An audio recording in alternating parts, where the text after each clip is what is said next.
Hi guys. So இந்த வீடியோவில் வந்து நம்ம மெய்யழகன் மூவியோட ரிவ்யூ பார்க்க போகிறோம். So let's get into the review. என்னை பொறுத்த வரைக்கும் it's one of the best movies of 2024. என்னோட லிஸ்ட்டில் இதுதான் டாப் ஒன். ஏன்னா இந்த படத்தில் இருக்க அந்த கேரக்டர்ஸாக இருக்கட்டும், அருண் சுவாமியோட கேரக்டர் அண்ட் கார்த்தி சாரோட கேரக்டர், இந்த ரெண்டு கேரக்டருக்குள்ளே நடக்கிற கான்வர்சேஷனாக இருக்கட்டும், இல்லை அவங்க என்னென்ன ஃபீல் பண்ணுறாங்கன்ற விஷயங்களாக இருக்கட்டும், அது எல்லாமே எனக்கு ரெசினேட் ஆச்சு. அது அவ்வளோ கார்த்தி ஒரு வாட்டி அத்தான்னு சொல்லும்போது, நம்ம லைஃப்பில் இந்த மாதிரி ஒருத்தர் இல்லையே நம்மளை கூப்பிட இப்படி அப்படின்னு சொல்லிட்டு ஃபீல் ஆகுது. அந்த அளவுக்கு இந்த படம் எனக்கு ரொம்ப பிடிச்சிருந்துச்சு. படத்தில் ஸ்டோரியாக இருக்கட்டும், ஒரு ஸ்க்ரீன் ப்ளே அண்ட் ஓவரால் விஷுவலாக பார்க்குறதுக்கும் சரி, மியூசிக்கும் சரி, எல்லாமே வந்து ஒரு பிளெண்ட் ஆகி லைக் ஒரு சிம்ஃபனி என்ன ஒரு ஃபீல் இருக்குமோ, ஒரு ஃபுல்ஃபில்மெண்ட் கிடைக்குமோ, அந்த ஃபீல் வந்து எனக்கு இந்த படத்தை பார்க்கும்போது இருந்துச்சு. இப்போவும் நான் ஒரு ஸ்மைலோடையே தான் இந்த ரிவ்யூ சொல்லிட்டு இருக்கேன். படத்தை முடிச்சுட்டு வரும்போது அந்த அளவுக்கான ஒரு ஜாயோடு தான் நம்மளை அனுப்புகிறாங்க. அவ்வளோ எமோஷன்ஸ் ஹேண்டில் பண்ணியிருக்காங்க உள்ளுக்குள்ளே.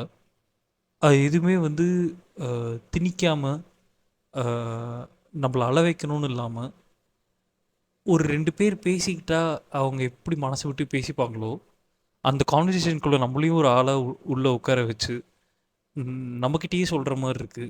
லைக் ஒருத்தர் அளவு போதோ இல்லை ஃபீல் பண்ணும் போதோ நம்மளுக்கு அழுக வருது. அந்த இடத்துலையே வந்துட்டு எனக்கு தெரிஞ்சு டேரக்டர் வின் பண்ணிட்டாருன்னு தான் நினைக்கிறேன்.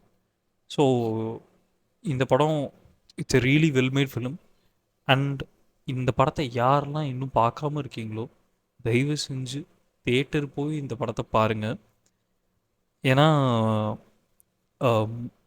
சில பேர் சொல்லுவாங்க, இப்போது அன்பே சிவம் படம் வந்த டைமில் அதை அப்ரிஷியேட் பண்ணல பெருசாக, அது அவ்வளோ கொண்டாடல. பட் ஆனால் இப்போ வந்து அதை கல் கிளாசிக்னு சொல்கிறாங்க. அது ரீலீஸ் ஆனால் தேட்டரில் போய் பார்க்குறாங்க ஆடியன்ஸ், இப்போ ரசிக்கிறாங்க அப்படின்னு சொல்கிறாங்க.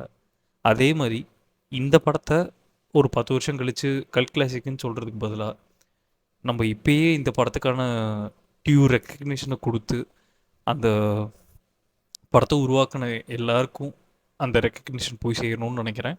இந்த மூவிக்கு என்னென்ன ரெக்கக்னிஷன் கிடைக்கணுமோ அது எல்லாமே கிடச்சாகணும்.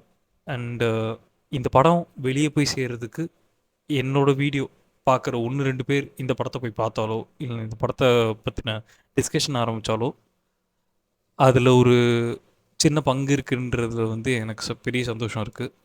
இந்த மாதிரி நல்ல படங்கள், இந்த படத்தை பார்த்து இதை கொண்டாடுற விதத்தை பார்த்து இன்னுமே இந்த மாதிரியான கதைகள், இந்த மாதிரியான படங்கள் வந்து இன்னும் நிறைய பேர் பண்ணணும். இந்த மாதிரி டேரக்டர்ஸ் இன்னும் முன் வந்து இந்த மாதிரியான கதைகள் சொல்லணும். ஸோ அதுதான் என்னோடய ஆசை. I really love the film. So if you guys love this video and if you guys love the film, please comment your thoughts about the film and this video. So yeah, see you guys soon. Bye.